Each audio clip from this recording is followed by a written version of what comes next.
Donc, on va démarrer. Bonjour à toutes et tous. Je suis Charline d'Open Digital Education, qui est l'éditeur de Néo. Donc, Néo, c'est le NT du second degré que vous connaissez peut-être sous un autre nom en fonction de votre territoire, mais la solution est la même. Je vous montrerai quand je ferai des démos, vous verrez que c'est la même plateforme. Donc, je suis accompagnée en fait sur le chat par Agnès qui va pouvoir répondre à vos questions pendant toute la présentation. Donc, n'hésitez pas à poser des questions, soit en rapport avec ce que je dis, ou même des questions autres. On pourra, soit Agnès répondra directement, soit on y reviendra vers la fin du webinaire. Donc, je répète pour ceux qui n'étaient pas là juste avant que pour poser des questions, vous utilisez l'outil Converser. Donc, vous cliquez bien sur Converser et puis il y a une petite fenêtre de chat qui apparaît. Donc, vous pouvez nous poser vos questions. Donc, le sujet d'aujourd'hui, c'est de parler donc, des applications qu'on peut utiliser dans le cadre de la création d'un escape game sur Néo. Donc, je n'ai pas vocation à vous montrer directement un scénario et des énigmes toutes prêtes, puisque ça va beaucoup dépendre du niveau de vos élèves et puis de la matière que vous enseignez, mais plutôt vous donner quelques indications et puis surtout voir ensemble quelles applications peuvent être sympas pour ce genre d'exercice. Donc, je vais d'abord rappeler rapidement de quoi on parle quand on parle d'un escape game. Et puis, on va voir également les étapes de fabrication, où trouver des outils. Et donc, notamment, je puise là, ma source, c'est le site scape.enep.fr qui vraiment fourmille de plein d'idées, de scénarios, d'énigmes, d'outils disponibles pour créer des choses sympathiques aussi. Et puis ensuite, donc, on va aller sur la plateforme et puis je vais vous montrer comment utiliser les applications. Enfin, je terminerai par quelques petits conseils et puis des liens utiles pour trouver de l'aide sur Néo. Voilà. Donc, évidemment, un escape game. Donc, maintenant, je pense que tout le monde est à peu près au courant qu'il s'agit donc d'un jeu d'évasion dans lequel une équipe de joueurs doit résoudre des énigmes afin de s'évader, entre guillemets, dans un temps qui est souvent limité. Et puis, donc, évidemment, un escape game pédagogique, ça a avant tout un objectif pédagogique, donc à explorer bien les notions qui ont été apprises durant le cours. Pourquoi un jeu pédagogique? Pourquoi ils deviennent de plus en plus populaires? Eh bien, parce que c'est une nouvelle façon en fait, de motiver les élèves, d'enseigner autrement également. Ça va permettre de créer des situations d'apprentissage qui sont plutôt ludiques. Et aussi, donc, si vous choisissez de faire des groupes, ça peut générer un esprit d'équipe. Et puis aussi développer le sens de l'observation des élèves, leur faire travailler leur logique pour résoudre ces énigmes. Donc, les différentes étapes de fabrication. Tout d'abord, il va vous falloir définir les contenus pédagogiques ou voire même des éléments pluridisciplinaires que vous voudrez inclure dans votre histoire. Ensuite, il va falloir imaginer donc, un scénario original. J'ai noté ici quelques exemples qu'on voit souvent, comme par exemple identifier un coupable dans une enquête criminelle ou récupérer un document des services secrets ou aider un personnage historique durant un voyage temporel. Enfin, on peut imaginer plein de choses, notamment en lien avec votre discipline. Ensuite, il va falloir donc concevoir les énigmes. Là, ça se corse un petit peu, puisqu'il va falloir non seulement varier un petit peu les outils que vous allez utiliser pour conserver un petit peu un jeu dynamique. Il faudra faire donc, évidemment appel aux notions. Donc, il est recommandé d'aller jusqu'à 6 notions maximum. Et puis ensuite, il va falloir trouver comment imbriquer ces énigmes. Donc souvent, l'idée, c'est d'abord chercher des indices et puis ensuite résoudre une énigme qui va permettre d'accéder à une autre énigme qui permettra d'accéder à une autre énigme. Et puis ensuite, toutes ces énigmes vont former souvent un code qui arrivera à débloquer, par exemple, un cadenas ou quelque chose comme ça, et qui permettra donc de finir le jeu. Enfin, donc, il faudra faire une introduction assez dynamique et puis évidemment une conclusion, pourquoi pas faire jouer une sorte de récompense. Donc, j'imagine que vous êtes encore à distance pour la plupart avec les élèves, donc ça peut être un peu compliqué. Donc là, ce que que j'ai donné des idées, c'est pour un jeu, un escape game tout numérique. Après, souvent, voilà, en classe, c'était aussi quelque chose d'intéressant d'être un peu dans le numérique et puis un peu aussi dans la classe, dans le concret, avec des choses qui sont cachées peut-être dans la pièce ou autre. Aussi, donc, parmi les étapes de fabrication, il ne faut pas oublier d'anticiper les coups de pouce au cas où certains élèves bloqueraient sur l'énigme pour leur permettre quand même d'avancer. Donc, déjà les faire en avance, ça pourra vous permettre de ne pas perdre du temps durant le jeu parce que vous aurez déjà préparé ces petits coups de pouce. N'hésitez pas si vous avez des questions dans le chat. Alors, où trouver des outils? Donc, comme je vous le disais, le site escape.enet.fr qui a été conçu par des professeurs pour des professeurs et qui est vraiment très intéressant. Donc, on a, comme je vous le disais, différents scénarios, des choses qui sont déjà même prêtes à l'emploi. Donc, vous pourrez peut-être éventuellement trouver quelque chose qui correspond au niveau de vos élèves et puis à votre matière. Et puis, il y a aussi donc, cette rubrique bric-à-brac où ils ont recensé donc, de nombreux outils, comme par exemple, là j'ai mis des liens, donc je vous donnerai ce support de présentation à la fin de la formation. Et donc c'est vraiment, vraiment intéressant, je peux vous en montrer quelques-uns. Je vais changer mon partage d'écran pour vous montrer un petit peu les différents. Alors. Les différents outils qu'ils mettent à disposition. Alors, je vais juste changer mon partage.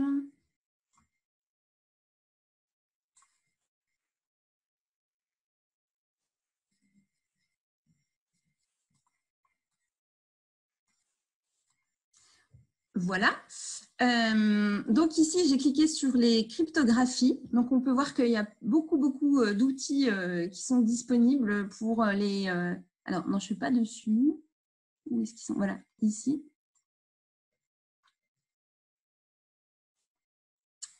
Beaucoup d'outils disponibles, du coup, pour faire ça. On a aussi des acrostiches, des anagrammes, des générateurs de QR code. On a aussi des scanners de QR code pour permettre aux élèves donc de scanner le QR code et d'arriver à la solution. Vous pouvez aussi générer des faux documents. Et puis, j'avais noté également, alors ça, c'est pas mal. Alors, souci de connexion. Voilà.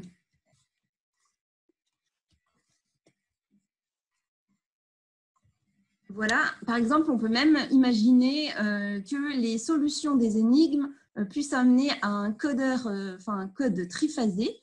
Et donc, en fonction du filtre qu'on applique, on va avoir différentes phrases de solutions. Et donc, ici, vous voyez, c'est un outil qui est à disposition, qui vous crée donc le code triphasé. Et puis, il y a même en dessous des filtres numériques, puisque là, j'imaginais quelque chose de tout numérique. Les élèves, ils pourront appliquer les filtres directement sur la phrase, tout en étant tout numérique, quoi. Pas besoin d'avoir de vrais filtres à appliquer sur une vraie page. Donc ça, c'est un exemple, mais vous voyez qu'il y a beaucoup d'outils ici, notamment dans les faux documents. On peut faire des choses vraiment drôles, on peut imaginer des unes de journaux, des choses comme ça, enfin plein de choses intéressantes. Et donc aussi, on va voir les QR codes qui se trouvent ici, beaucoup d'outils aussi pour générer des QR codes. Il y en a beaucoup de jeux d'évasion qui fonctionnent avec ce principe-là de QR code. Ici, on peut voir par exemple, donc celui-ci, c'est le site le plus connu. Il va vous générer des QR codes qui ne sont pas finis. Et puis, par exemple, donc, ils sont avec des numéros et les élèves vont devoir trouver les bons numéros pour colorier. Donc, ils peuvent colorier avec un outil tout simple comme Paint, par exemple, colorier les bons numéros pour finaliser en fait le QR code et arriver à la solution à la fin. Scanner le QR code une fois qu'il est bien terminé et puis arriver à la solution.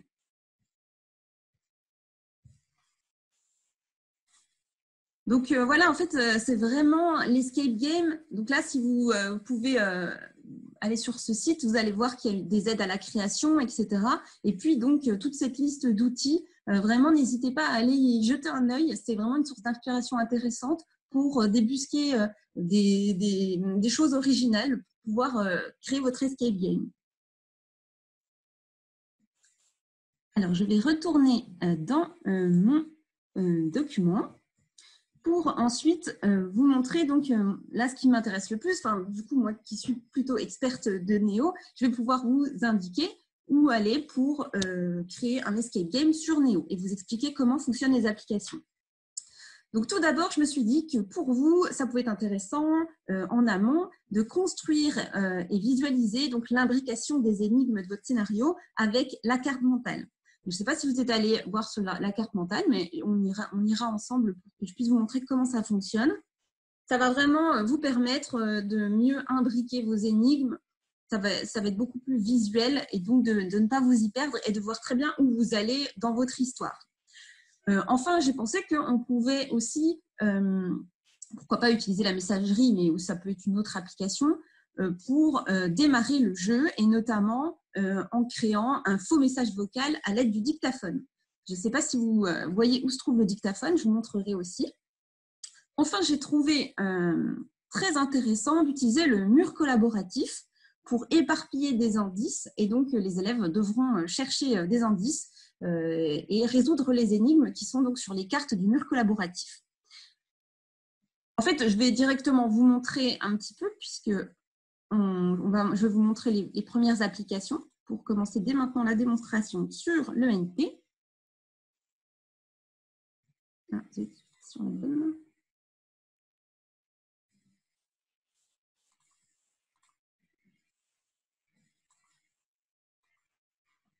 Voilà. Donc ici, je me trouve sur une plateforme de formation, donc avec des comptes fictifs. Je vais donc aller sur la carte mentale pour vous montrer un petit peu comment ça fonctionne. C'est un tout petit peu à part par rapport aux autres applications. Voilà, voici.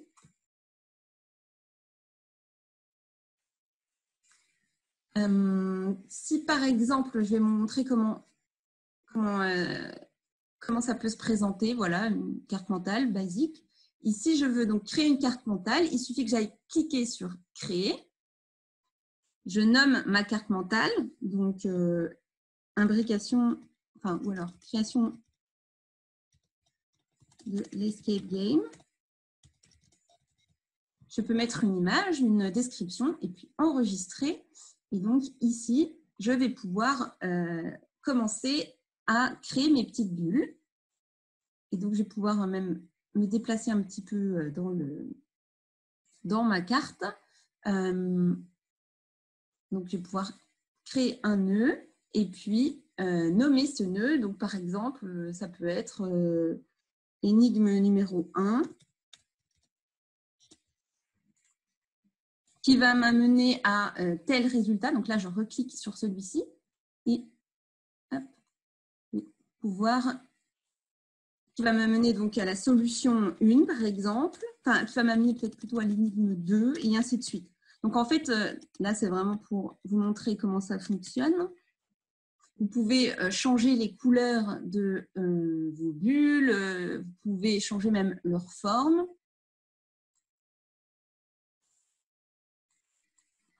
Et puis, essayer de construire un petit peu votre scénario pour arriver à la solution finale. Je vais vous montrer donc le mur collaboratif cette fois-ci.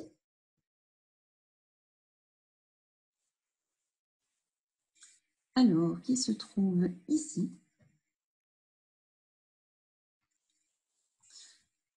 Donc, en fait, l'idée, donc le mur collaboratif, vous allez pouvoir peut-être choisir le nom de votre histoire.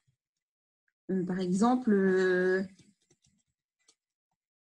Anne de réveil, je ne sais pas. Et puis, vous allez pouvoir mettre la description de votre scénario. Vous vous êtes endormi dans une salle de classe et puis les portes ont été fermées. Et pour sortir, vous allez devoir trouver le code qui bloque la porte ou quelque chose comme ça, par exemple.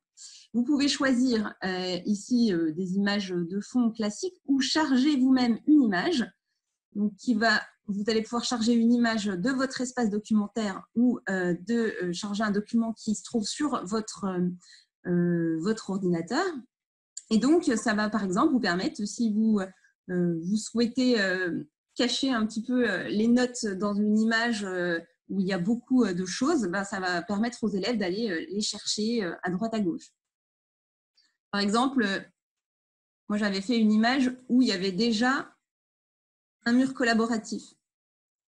Et du coup, si je vais voir, donc là on voit qu'il y a déjà des notes à droite à gauche. Donc si on peut par exemple imaginer que vous fassiez ce travail au préalable, où vous mettez des notions de cours sur certaines notes, et puis vous créez de nouvelles notes où cette fois-ci, qui seront cette fois-ci consultables par l'élève.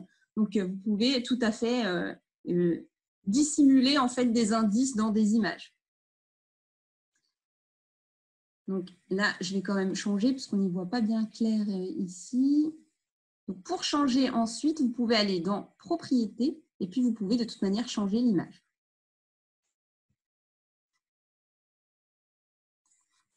Donc ici, en fait, le mur collaboratif, il va être intéressant puisque vous allez pouvoir donc créer beaucoup de notes avec des notions de cours ou des énigmes cachées à l'intérieur. Pour chacune d'elles, vous allez pouvoir choisir une couleur. Donc si par exemple, vous préférez travailler en groupe, vous pourrez imaginer que dans chaque groupe, il y a un élève qui a la couleur rouge, un élève qui a la couleur verte, par exemple, et ainsi de suite. Et donc, ils devront chacun choisir la carte qui leur est attribuée, résoudre l'énigme et ensuite mettre en commun le résultat, donc faire en sorte que ce soit un travail d'équipe sympathique. Et ensuite, si je souhaite donc éditer ma carte, il faut que j'aille cliquer ici. Et donc ici, je retrouve mon éditeur de texte riche qui va me permettre de mettre des images, des pièces jointes, des sons, des vidéos, mais aussi des liens. Donc on peut faire toute une partie sur la notion qu'ils doivent apprendre, et puis avec des indices cachés. Donc pour une première carte, on peut imaginer ça, des vidéos par exemple sur la notion qu'ils doivent visionner, et puis ensuite, sur une autre carte, on va imaginer placer cette fois-ci un exercice ou voilà, l'énigme en question qu'ils doivent résoudre. Donc, par exemple, ça peut être, là, si vous êtes abonné à Edumédia, la ressource interactive, on a ici un lien direct qui va permettre, donc si c'était par exemple un cours de SVT, qui va permettre d'aller chercher un exercice et de l'ajouter directement dans la carte. Donc les élèves, donc là c'est plutôt une vidéo, mais ça peut être des exercices et de les ajouter dans la carte. On peut aussi imaginer, sinon, créer un lien vers une autre ressource que vous avez faite dans Néo. Par exemple, on peut aller imaginer une frise chronologique. Et donc, vous allez pouvoir prendre ici le terme pour coller un lien qui va aller donc, dans un autre contenu que vous avez créé dans l'ENT. Donc là, je regarde, je cherche, je trouve mes frises chronologiques. Et puis, là, je note le nom de ma frise, par exemple, et je vais sélectionner, je ne sais pas, par exemple, celle-ci, et je crée le lien. Donc là, les élèves, en fait, ils vont avoir, par exemple, ils vont avoir l'intitulé de l'énigme et vont pouvoir cliquer pour aller se rendre sur la frise chronologique. La frise chronologique, ça peut être intéressant, par exemple, de créer une frise chronologique où les événements sont tous désordonnés. Et puis, ils vont devoir remettre dans l'ordre la frise chronologique pour trouver le bon code, par exemple.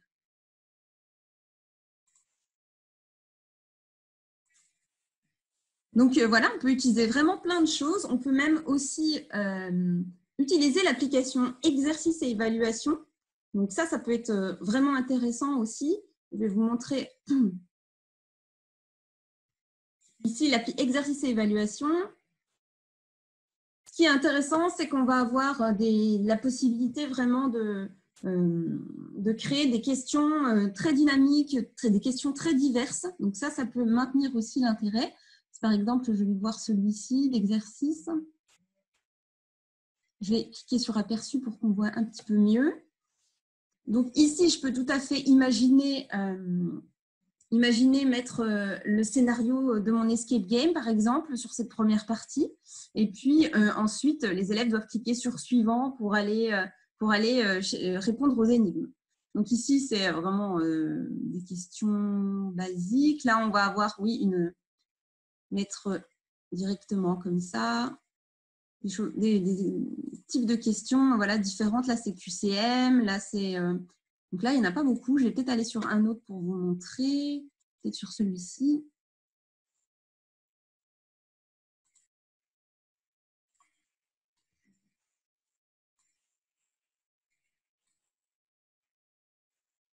Voilà, donc là, c'est des réponses à mettre.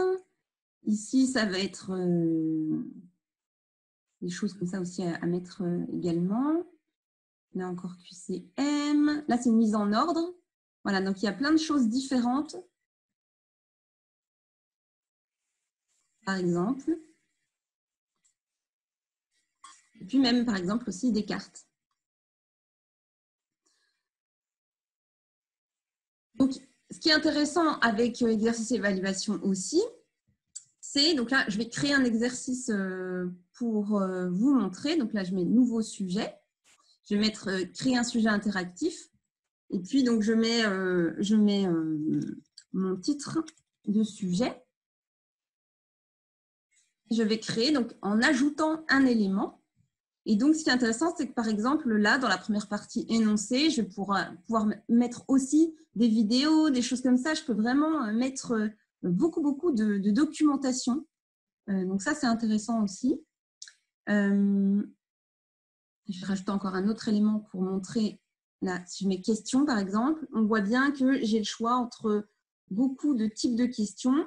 Donc là, réponse multiple, QCM, association, mise en ordre, texte à trous. Je peux vraiment faire beaucoup de choses. Et puis ensuite, je peux modifier l'ordre de mes questions ici si je le souhaite. Et puis accéder à l'aperçu, là, pour de temps en temps, regarder comment est bien mon sujet, si mon sujet il est bien construit. Je retourne à l'édition. Et ce que je voulais vous montrer, donc par exemple, je crée un QCM. Ah, voilà. Là, par exemple, si je crée un QCM, donc je vais mettre le titre de ma question ici, l'énoncé ici, et puis des réponses possibles à éventuellement cocher ici. Et j'indique bien quelle est la bonne réponse. Donc, je peux ajouter autant de propositions que je veux, mais je dois bien indiquer quelle est la bonne réponse puisqu'il y a une correction automatique qui va se faire. Je peux même mettre un nombre de points ici si je le souhaite. Éventuellement, une aide à la réponse, comme par exemple les coups de pouce dont je parlais tout à l'heure, ça peut être intéressant, l'usage de l'application exercice et évaluation pour pouvoir débloquer les joueurs. Et puis, éventuellement, une explication de la réponse qu'ils auront à la correction une fois qu'ils auront bien terminé, rendu le sujet. Ce qui est intéressant dans l'application aussi, exercice, c'est qu'on peut distribuer le sujet, donc choisir bien les élèves à qui on veut le distribuer. On peut donc imaginer que chaque groupe, si vous fonctionnez par groupe, aura un exercice différent, par exemple. Et puis, ce qui est intéressant, donc, c'est qu'on peut vraiment définir une journée pour être sûr que c'est fait dans les temps impartis. D'habitude, c'est vrai qu'un escape game, il y a aussi ce jeu un petit peu de tension avec un minuteur, etc. Là, si on ne le fait pas en classe, évidemment, ça va être compliqué. Mais on peut quand même imaginer qu'on met une heure donnée et puis donc comme ça, ils ont un petit peu de tension, ils doivent remplir dans l'heure donnée et après, ils n'auront plus accès à l'exercice. Vous, ça va vous permettre aussi ensuite d'accéder dans l'outil Mes corrections à, là, par exemple, je vais voir celui-ci. Alors, peut-être pas le bon exemple, je vais aller voir celui-ci.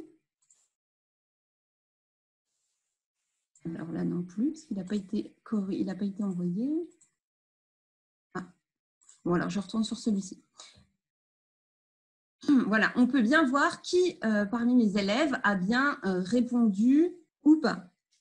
Et donc, si je vois, donc là, je vois la date de rendu. Si le sujet n'est pas rendu, on le voit aussi qu'il n'a pas été consulté et donc on peut envoyer un rappel.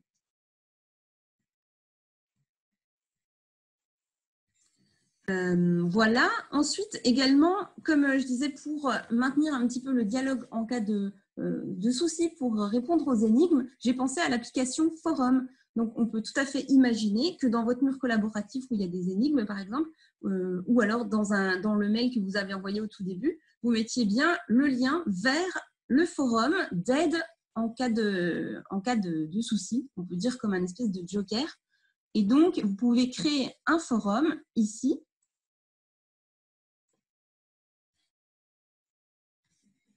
Donc, en créant d'abord une catégorie, là, créer une catégorie, donc Escape Game, on met enregistrer.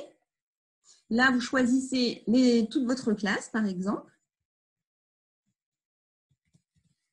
Alors,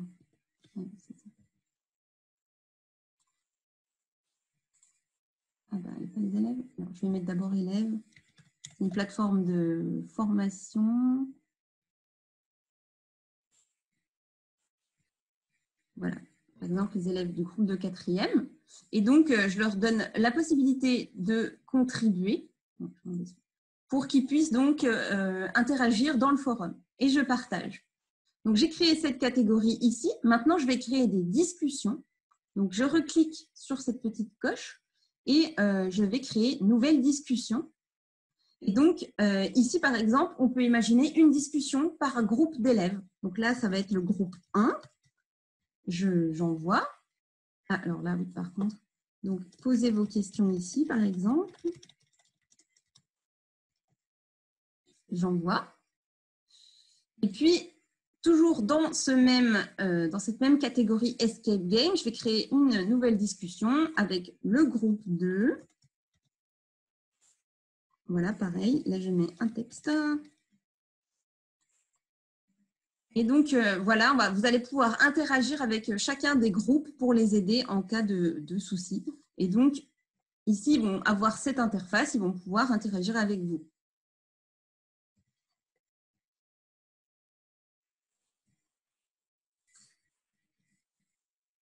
Donc, voici un petit peu les idées d'utilisation des applications. Donc, comme je vous disais, on peut imaginer plein de choses, notamment avec la frise chronologique aussi. Je n'aurai pas le temps de vous montrer la frise chronologique, comment elle fonctionne. Peut-être que vous l'avez déjà un petit peu parcouru. Et puis surtout, donc, n'oubliez pas de mettre des liens internes. Hein. Je remets par exemple ici, hein, parce qu'à chaque fois, ça se fait avec cet éditeur de texte. Donc là, si je refais un exemple, lien vers l'énigme. Si le groupe ne trouve pas l'énigme, par exemple, vous pouvez tout à fait créer un lien qui permettra donc d'accéder. Donc, si par exemple c'est un cahier multimédia, si l'énigme se trouve dans un cahier multimédia, et puis vous mettez le lien vers le cahier multimédia et les élèves vont pouvoir être débloqués et continuer la suite du jeu.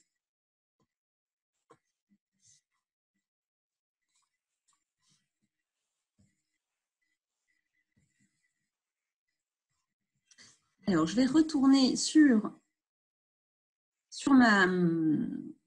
mon support, mais avant, je vais juste vous montrer quand même l'existence de l'aide en ligne. Je ne sais pas si vous avez déjà remarqué, il y a donc un petit point d'interrogation sur la barre de menu tout en haut, et donc ça vous présente le mode d'emploi de l'application que vous êtes en train de consulter. Donc ici, comme je suis sur le forum, j'ai bien la présentation du forum qui m'explique qu'il faut commencer par créer une catégorie, puis ensuite des discussions dans cette catégorie.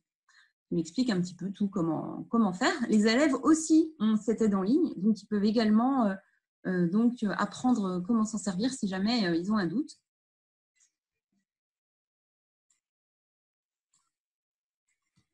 Et donc, parmi les conseils que j'ai un petit peu glanés ci et là, et donc il proposait en fait de former, donc ça c'est plus pour l'escape game en présentiel, des groupes de 5 ou 6 élèves maximum.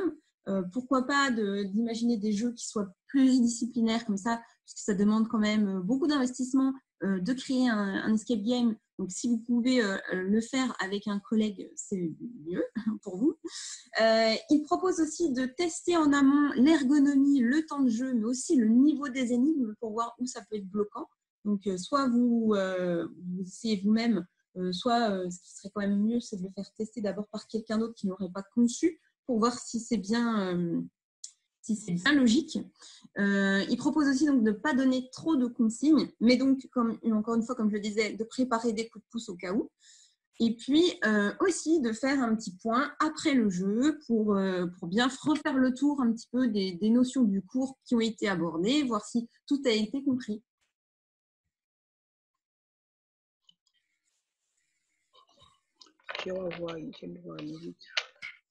Voilà, donc si vous avez des questions, n'hésitez pas. De toute manière, on va vous donner donc ce support de présentation dans le chat aussi. Vous pourrez le télécharger. Est-ce qu'on a des questions, Agnès ? Non, on a des questions sur l'utilisation de certaines applications, mais pas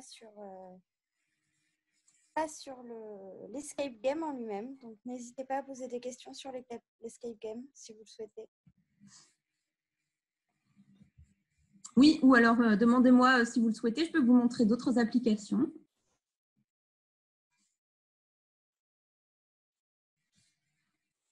En attendant aussi, sur le support, on vous a mis donc un lien vers les tutoriels Néo, ainsi que pour ceux qui ne peuvent pas assister à tous les webinaires, il y a aussi donc les replays des webinaires.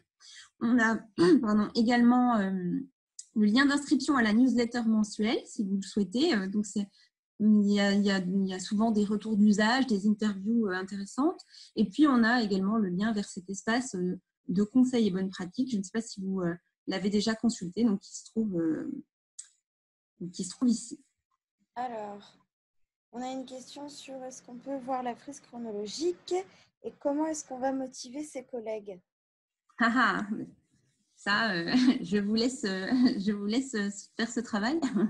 Je vais vous montrer la frise chronologique.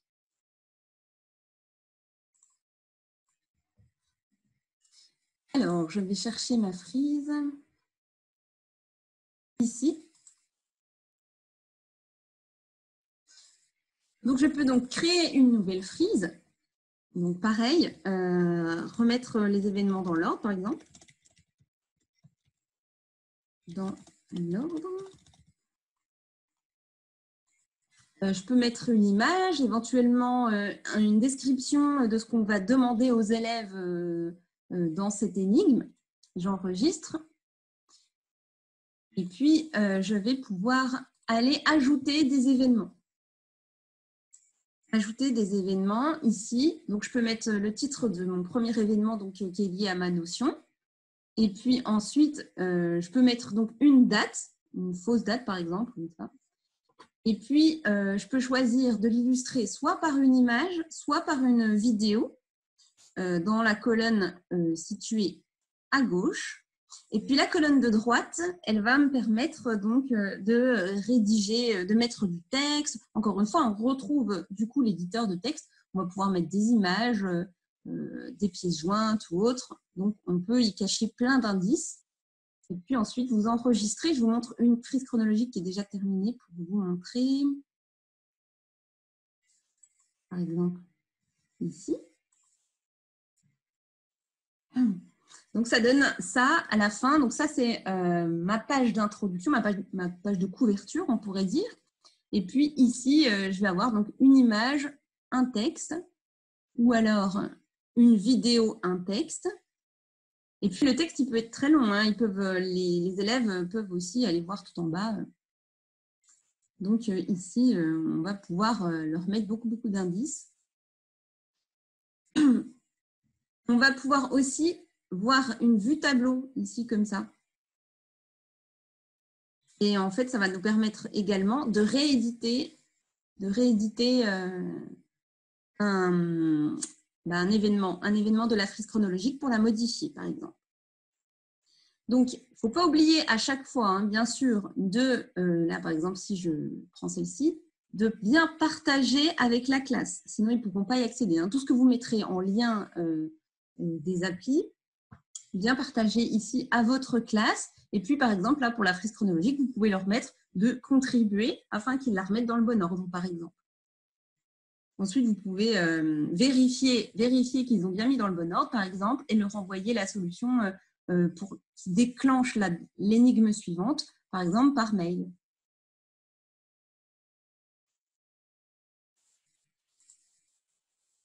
Voilà, bah alors je vois une question sur comment on fait pour amener les élèves à consulter telle ou telle application.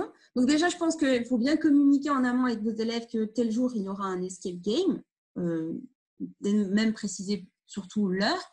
Et puis, donc, commencer par dire qu'ils vont recevoir un email et que ça sera le début du jeu. Donc, ça peut commencer par un email. Dans cet email, comme je vous disais, vous pouvez mettre en forme avec des faux documents qui vont servir votre scénario, que vous pouvez aussi trouver donc, sur le site que je vous ai montré tout à l'heure. Il y a toute une catégorie faux documents où on peut s'amuser à faire plein de choses. Et puis, ici, donc, dans le mail, vous allez pouvoir écrire donc, votre scénario ou plutôt le faire par dictaphone. Ici, vous allez pouvoir enregistrer un son à la volée et puis l'insérer. Et donc, ils auront une consigne sonore comme ça pour démarrer le jeu. Et donc, dans cette consigne, ils auront une indication sur la prochaine l'application à consulter. Par exemple, le mur collaboratif. Et ensuite, dans le mur collaboratif, entre toutes les notes, ils vont pouvoir débusquer les énigmes, par exemple.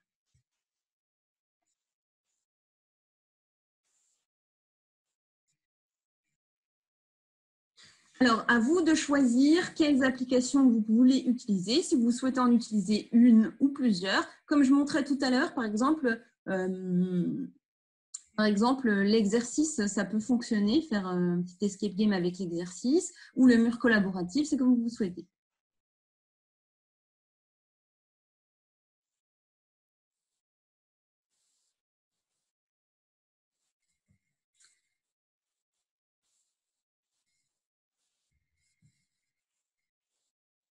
Voilà, donc je disais qu'on peut, pour déclencher une énigme, je disais qu'il fallait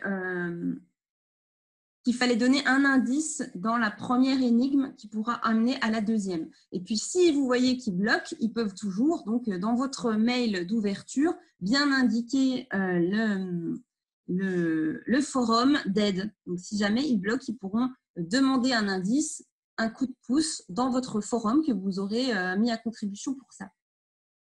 Alors, là, je réexplique pour le dictaphone. Donc, c'est ce bouton ici qui vous permet d'insérer donc un son qui se trouvera peut-être sur votre espace personnel ou de charger un document qui se trouve sur votre ordinateur ou bien d'enregistrer un son à la volée. Donc là, vous cliquez bien sur démarrer l'enregistrement et puis voilà, ça démarre, ça s'enregistre. Ensuite, donc, vous pouvez changer le nom et enregistrer. Et voilà, ça vous redirige donc, ça s'est mis directement dans votre espace documentaire. Vous sélectionnez le son que vous venez de faire et vous l'ajoutez, par exemple. Voilà.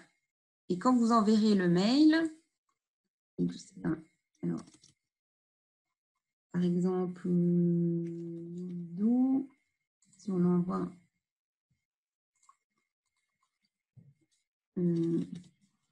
voilà, et vous envoyez le mail. Donc là, dans message envoyé, on voit bien. Voilà. Donc ça, c'est un exemple, une piste, mais c'est bien de varier différents supports. Ça, voilà, de varier avec les vidéos, de varier avec le dictaphone, de mettre différentes énigmes donc, que vous trouverez, enfin différents types d'énigmes que vous trouverez dans le site Escape. Je me remets dessus, voilà. Je pense que tout le monde le voit. Voilà, vous avez énormément ici de types d'outils vraiment très sympas.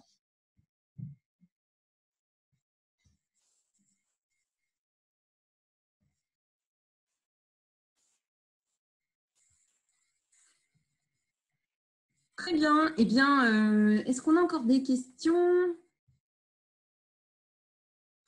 Alors, je vois qu'il y a une question sur la communication entre différents ENT académiques. Est-ce que je vais vous parler un instant pour vous parler de la bibliothèque? Est-ce que vous connaissez donc cette application bibliothèque? Parce qu'en fait, justement, elle met un peu en relation les enseignants qui utilisent Néo. Et donc, c'est accessible, c'est une plateforme, un espace accessible uniquement aux enseignants qui utilisent Néo ou donc un ENT enfin, le NTNEO, mais qui porte peut-être un autre nom dans votre territoire. Mais donc, on retrouve ici, donc là, c'est la plateforme de formation encore, mais vous l'avez, vous, avec des vrais contenus. Donc là, on retrouve des choses qui ont été partagées par d'autres enseignants. Et donc, si par exemple, je vais voir cette ressource, donc c'est un mur collaboratif justement, et je vais pouvoir visualiser en PDF le mur, je vais pouvoir l'ajouter dans mes favoris, là on voit qu'il y est déjà, et je vais pouvoir surtout récupérer l'activité pour la réutiliser avec mes élèves si je souhaite. Et tout en bas, quand on parlait d'échanges avec d'autres enseignants, on voit tout en bas que vous pouvez commenter avec l'auteur. Vous pouvez discuter avec l'auteur et commenter donc l'activité. Donc ça, c'est quelque chose d'à part, mais que je tenais bien à vous montrer, parce que c'est intéressant, la bibliothèque, elle est sortie donc début mars. Et là, on a déjà 1500 activités qui sont disponibles. Donc, vous pouvez retrouver soit en cherchant avec cette barre de recherche, soit en fonction de l'application que vous préférez. Donc là, pour l'instant, on n'a que cette application. Ça peut évoluer plus tard, mais pour l'instant, on est parti sur ces 7-là. Donc, voilà. Là, par exemple, si je vais chercher les exercices déjà prêts, je vois qu'il y a déjà 565 exercices. Là, c'est un tout petit peu long, mais normalement, ils apparaissent. Je ne sais pas pourquoi ils n'apparaissent pas. Ma connexion qui est un petit peu lente. Mais on va pouvoir, en plus de ça, modifier l'âge si on veut prendre, par exemple, que des contenus du collège. On peut le faire comme ça. Et donc, on voit qu'il y a 473 résultats encore, par exemple. Là, je sais pas, normalement, les cartes devraient apparaître. Je vais essayer de recharger ma page, mais c'est simplement que… C'est la formation qui est un petit peu… Ouais. Voilà. Dans ce cas, je peux aller… du mal à charger. Je peux montrer la vraie bibliothèque alors. Là, je me connecte. Vous avez ici, je vais me connecter avec mon compte directement. Et donc… Voilà, ce sont des vrais contenus. Et d'ailleurs, j'ai mis en avant à la une la semaine dernière des escape games d'ailleurs qui ont été publiés dans la bibliothèque par d'autres enseignants donc, qui sont prêts à l'emploi. Par exemple, celui-ci. Mais celui-ci, il est plus pour les primaires. Donc, mais par exemple, si on veut jeter un œil. Donc, il y a tout un scénario. Il y a tout un scénario ici. C'est sur… des pirates informatiques qui veulent faire une attaque Internet. Et puis, du coup, les élèves vont être amenés à trouver des codes, etc. Donc ça a été fait à partir d'un cahier multimédia. Et donc, si ça vous intéresse, vous pouvez récupérer l'activité directement dans votre espace numérique. Donc, ça se rangera directement. Ici, comme c'est un cahier multimédia, ça se rangera directement au milieu de vos cahiers multimédia. Vous pourrez le retrouver là-bas. Par exemple, si je mets récupérer l'activité, c'est un petit peu long avec ma connexion. Voilà, et on me propose d'aller directement voir l'activité.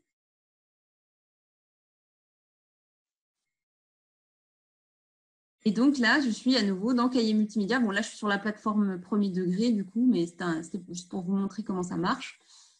Et donc, elle se retrouve ici au milieu de tous mes cahiers multimédia.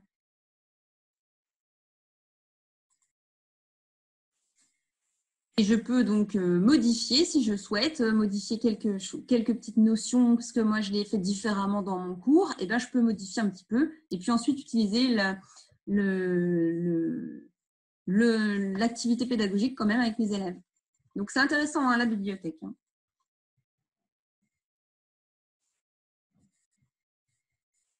Voilà, et la bibliothèque, j'en parle notamment en ce moment parce que c'est intéressant aussi en fin d'année d'aller y poser un petit peu les activités que vous avez créées tout au long de l'année. Je pense que c'est le bon moment.